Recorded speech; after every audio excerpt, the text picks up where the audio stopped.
Assalomu alaykum. Bu saatlik dersimiz biz Primer'daki gongchangni saqlashni o'rganib o'tamiz. Undaqda başlaylı. Mana biz tayyorlash ilib bordik deyli. Buni to'liq tugimidi. To'liq davomlashmadi. Biz buni qandoq saqlab olamiz? Ya'ni tayyorlash holatda. Ya'ni davchu qilib chiqarishga o'xshamaydi. Bu linsuvi yoki bavsun. Linsuvi qilib men adresini tanlab beray. Masalan, ekranni tanladim. Ekranga 12-dars bavsun. Endi primerni o'chirib jiddiy ishim chiqib qoldi. Keyingi men endi vaqtim chiqdi, qaytib kelib, ya'ni boshlamoqchi. Buni chekib saqlab olgan, ya'ni gongchang yana primer hujjatidan buni ichib kirishtirishni davomlashtirsam bo'ldi. Mana. Pulni tatib, tanshab, o'rin almashtirib degandek qilsam bo'ldi, mana. Mana, shunda qolatdi. Bu xuddi nimaga o'xshaydi desa, Photoshopda PS saqlaganga o'xshaydi. Bu davchu qilib chiqarish bilan davchu qilib chiqarsak, ma'lum bir film holati chiqarib o'tamiz. Davchu qilib chiqarganda biz ma'lum film holati chiqarib o'tamiz.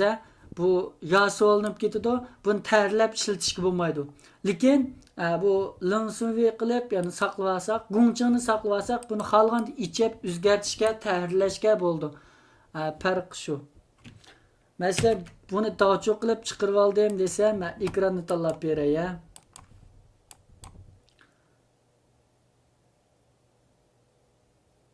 Ekranni tanlab, H264 MP4 holatda chiqardim. Chiqarishga ozroq vaqt ketadi. Diqqat qilaylik.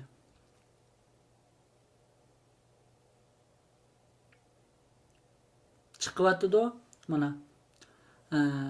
Az qoldi ya. 70% bo'lib qoldi yani. Necha sekund to'xtab o'taylik. Mana. Tamam. Bo'ldi. Chiqishga ozroq vaqt ketadi-da. Chiqib bo'ldi. Bu qaraydigan bo'lsak, bu MP4 holatda mana. Mana. Buni bir vaqt ko'rishga bo'ldi,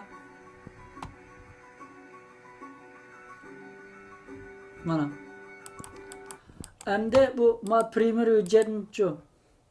Buni biz primerni o'chirib o'tdik. Qayt tayyorlamoqchi, saqlashni besib mana. Buni ichib tayyorlash bo'ldi. Ani bir vaqt ko'rishga bo'ldi, ama primer hujjatni saqlab olib, keyin yana davomli tayyorlashda ishlatsak bo'ldi, Qaytishda degandek. Mana. Bu saat dersimiz tamam. Xayr xo'sh.